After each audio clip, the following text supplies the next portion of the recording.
Hi guys, how are you all today morning? Good morning. Today is 25th August 2023. My name is T.S.V. Raghavan and I live in Chennai, Tamil Nadu, India. This is my spiritual vlog on a YouTube. Hardan, Hardan, Hardan, Haribol, TRSV, Nectar, NECTAR, Nectar. In this particular vlog, in all my previous videos, we have been discussing about the knowledge and information that we have gleaned through the study of spiritual books, scriptures, contemplation on the material universe, and meditation on the spiritual universe. This particular video in this vlog is no exception to that rule. In fact, it is a mere continuation of all that we have been doing in all my previous videos. So let us continue with the topic for today's video. For the past few videos, we have been talking and trying to analyze the importance of focus in the psyche, destiny, and karma of a human living entity. First of all, we will try to find out what a human living entity is. We all know that individually we are all originally uninvolved and unevolved spirit souls, and before that we were just spirit sparks which got ejected advertently or inadvertently from the spirit soul, from the spirit whole, and began floating in the space aimlessly.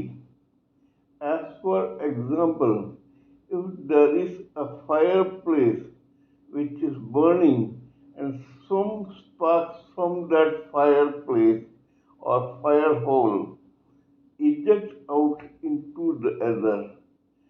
These sparks either keep floating in the ether aimlessly for some time or they get blown out or they get diffused or they vanish in the ether due to lack of oxygen. Similarly, a spirit spark can eject out of the spirit hole advertently or inadvertently and start floating in the space aimlessly. We all are individual such unevolved spirit sparks. When this spirit spark one day comes in touch with the material world, it becomes what is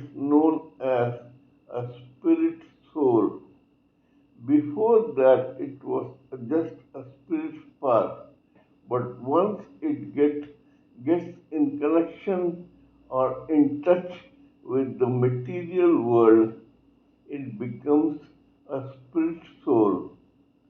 An irritation or friction is caused by such connection. The material world gets visibly irritated by that friction.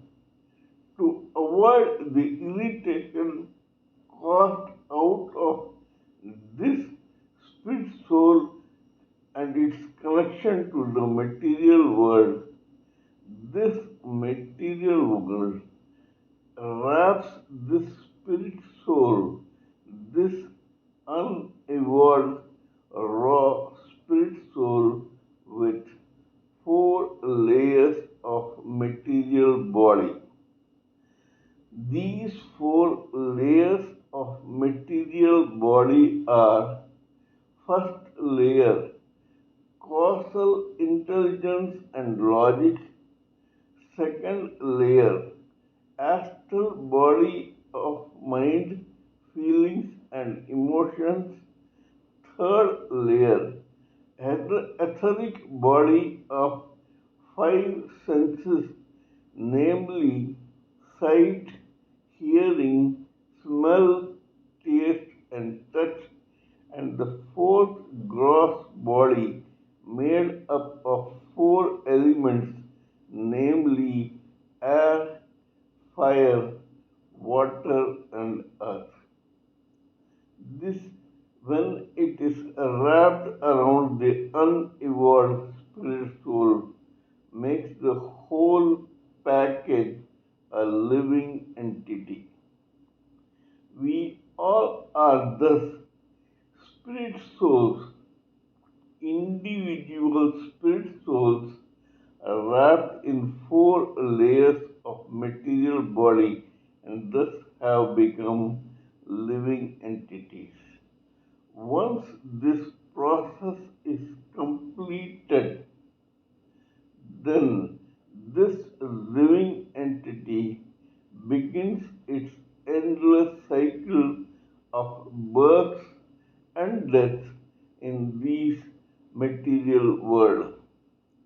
When it happens, this living entity has to go through several births in several species, namely the first one cell, then algae, amoeba, weeds, plants, trees, worms, insects, reptiles, amphibians, fishes, birds, bees, and so on endlessly, till one day this particular living entity gets automatically evolved enough to take birth in a human species. There are 4 lakh kinds of human species in this material world. This particular living entity, which is just like us individually, begins going through its cycle of birth and death in the human life as human species. As soon as this living entity begins being born as a human, its process of destiny, karma, etc. begins. In other words, in a lifetime, when a living entity is born as a human being, it does some efforts and some actions. These efforts and actions are giving some results. These results may or may not be worked out in that particular lifetime itself. However, at the end of that lifetime, it so happens generally that a residue of unworked efforts and actions remains. This is known as Sanchit Karma. Sanchit Karma is a storage or a reservoir of all unworked karma and actions of a living entity. The store is the superconscious memory of that living entity. When one living entity lives and dies in one lifetime, its unworked Sanchit karma of the present plus the past births remains as Sanchit karma or storage in its superconscious memory. In its next life or in every life, a slice of this Sanchit karma becomes the basis for that particular living entity to be born in another birth. This slice of unworked karma that the living entity is born with is known as prarabdha karma. This living entity works out this prarabdha karma in the lifetime. But however, the Supreme Personality of Godhead has bestowed every living entity with what is known as free will. In other words, every living entity has complete right to use its own free will and work and do actions according to the taste, preferences, surroundings, atmosphere, whims, and fantasies in a particular lifetime. This action or effort born out of free will is known as Kriyaman Karma. In one lifetime, a living entity may be able to work out all its prarabdha karma as well as the results of actions that arise out of that Kriyamana karma. However, it does not happen this way. At the end of a particular lifetime, this particular living entity has a residue of unworked either prarabdha or kriyaman or both karma left out in the lifetime.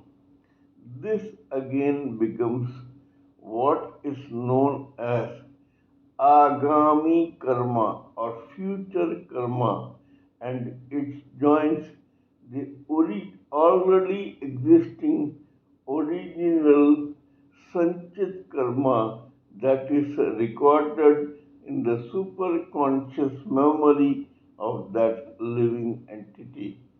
Thus, life goes on and on, birth after birth, death after death for a living entity till one day it gets absolute liberation from this endless cycle of births and deaths and gets delivered to the Supreme Personality of Godhead.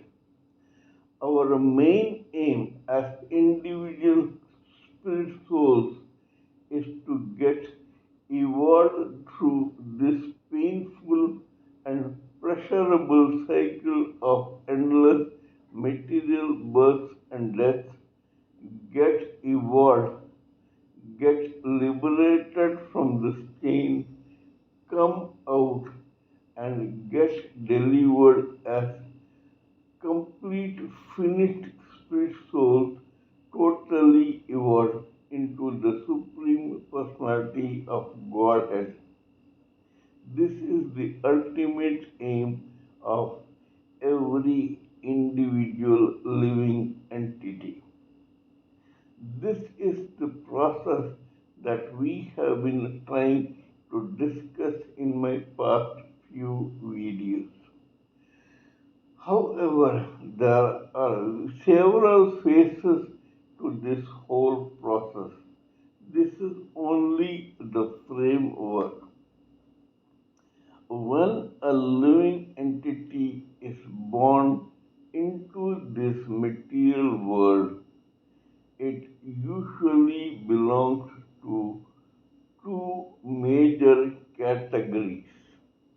One, which is the majority or 75% of the society, is the tribe who walk around in a life like zombies, aimlessly floating around in the material world, complacent and overconfident enough to think that they have come here only to enjoy life, vegetate here, and lord it over the material nature. 75% of humanity at a time belongs to this category. Only 25% of humanity knows that this is not true. It slowly, due to its evolvement, begins to realize that every living entity has come into this world as an eternal servant of the Supreme Personality of Godhead. Hence, it tries to get assignments from the Supreme Personality of Godhead so that it can work on such assignments to the complete satisfaction of the same Supreme Personality of Godhead. In that process, this living entity and the spirit soul gets more and more mature, experienced, and evolved. This 25% category further has two subcategories. 20% of these living entities think and act only on material assignments. They do not think spiritual. They are happy working out material assignments for the Supreme Personality of Godhead. Material assignments mean those which belong to this material life of this particular inferior energy of the Supreme Personality of Godhead. The other 5% think spiritual or beyond this material world. These are people who take up spiritual assignments. These spiritual assignments result in their becoming heretics, saints, monks, rishis, maharishis, evangelists, preachers, godmen, demigods, celestial beings, angels, people from other dimensions, etc. This is the actual cycle of those who try to work out spiritual assignments, depending upon their capacity, capability, experience, maturity, knowledge, and evolvement. The Supreme Personality of Godhead gives them these spiritual assignments. We have already discussed several case histories which delved on living entities who had material assignments. From now on, we will talk about individual case histories of human living entities who got spiritual assignments.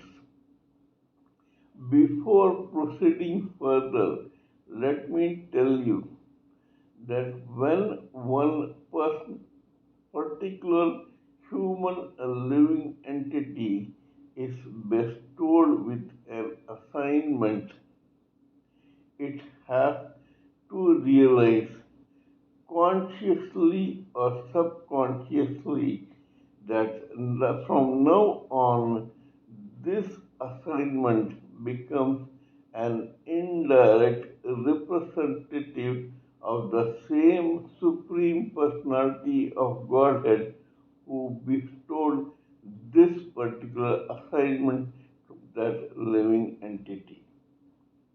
In other words, just like money and genius, this assignment, which is a jealous mistress, tries to become the all in all in the life of a particular human living entity.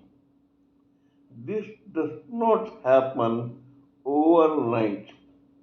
Initially, the living entity has to begin from scratch.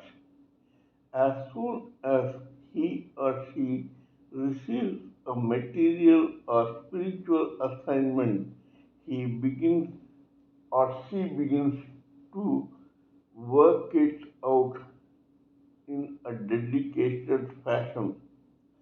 This may not happen in a lifetime. This particular human living entity is forced to have that particular assignment grow into him or her slowly but steadily through several lifetimes until one day the same assignment becomes an extension of that particular human living entity. When it happens, this particular living entity is identified with that assignment. Till this happens, this living entity cannot boast of completing that assignment satisfactorily because here the term focus comes into picture. The same living entity has to focus on this assignment so completely that he or she is able to complete that assignment unerringly. We shall continue with the discussion in my future videos also. However, here I would like to talk about one case history from the spiritual assignment category which will give us a very good idea of what I am meaning to say. Let us go about with that case history. There was one gentleman called Mr. Ghosh who lived in the second half of 19th century in colonial India. This Mr. Ghosh was a very educated, intelligent, brilliant mathematician who was employed in a company called Kolkata Nagpur Railways. Slowly but steadily, this guy rose to the position of vice president of the same company. This man's wife was very devoted and spiritual by disposition. The second son and fourth child of this particular Mr. Ghosh was born on 5th January 1893. It is the case history of this little boy that we are going to discuss in this particular video. This boy was born on 5th January 1893 was christened Mukund Lal. Mukund Lal was his first name and his surname was Ghosh. Thus, Mukund Lal Ghosh became this boy's complete name. Here, let us remember what we discussed about focus and an assignment going into the psyche of a living entity. This Mukund Lal Ghosh, even as a 3 or 4 year old, began having vague memories of having been a monk, a spiritual monk in some cave in the Himalayas long back. That was Prarabdha Karma. This boy's superconscious memory told him about his Sanchit Karma during the past few births. It seems that this boy got a spiritual assignment long back or several births before, as a result of which slowly but steadily it grew into him. That was the precise reason why in this birth he came as Mukundlal Ghosh and was born in the womb of a saintly and spiritual mother. This boy began having vague memories of being a monk, so much so that even at the age of 8, he began meditating and remaining in the meditational state for hours under a tree in their house in Gorakhpur.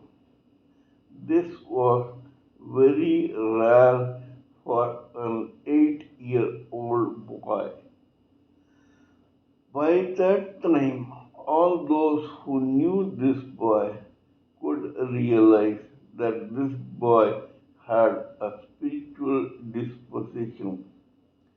Because he had been a monk in his previous birth, this boy actually wanted to become a monk in the Himalayas in this birth too. However, the spirit soul, which had become a living entity in this birth, had got evolved enough to be used as an instrument of the Supreme Personality of Godhead for other purposes.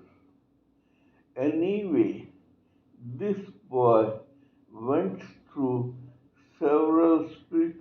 organizations to get more and more evolved till one day he met one strange and spiritual entity called monk or Swami Yukteswaragiri. He joined Swami Yukteswaragiri's ashrama and progressed further. Because of his own prarabdha karma and achievements as a spiritual being through several births, this boy could progress far ahead spiritually than the average ordinary student in the ashrama of Swami Yukteswaragiri.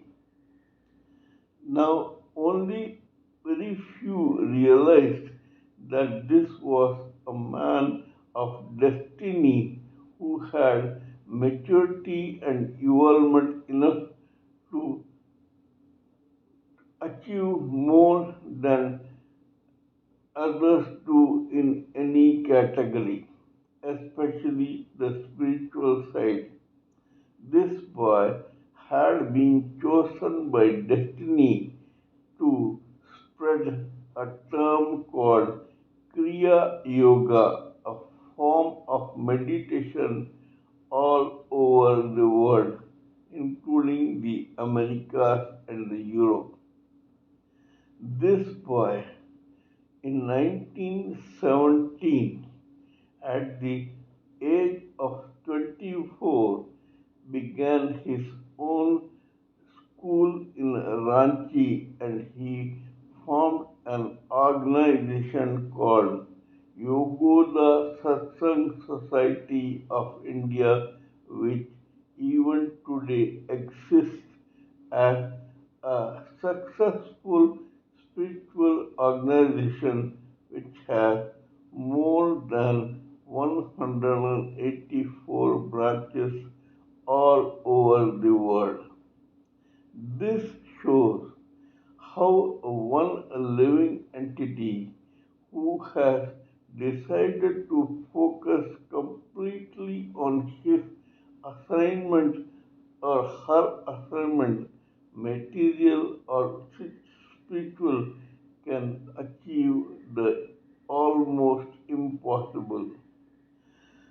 At the age of 24, he was already the head of a spiritual organization.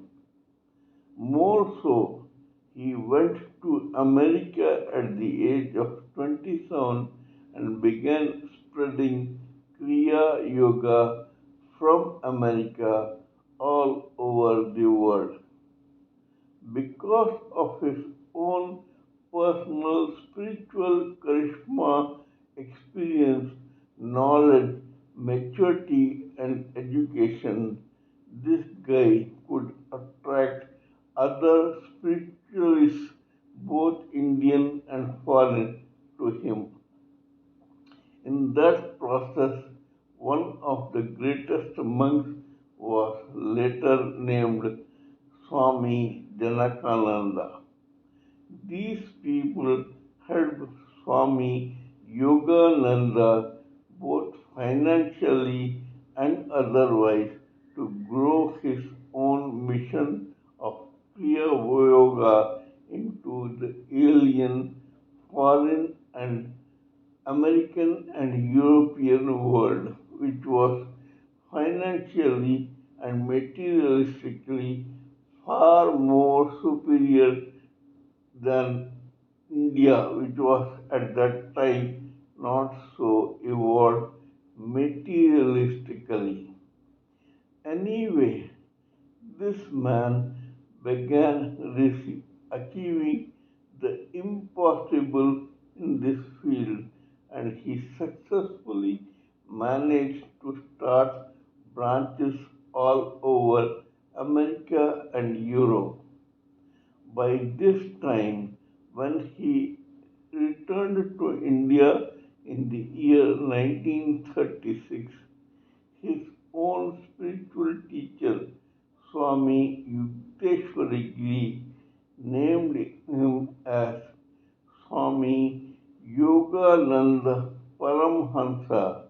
Paramhansa is an exalted title bestowed upon really great monks.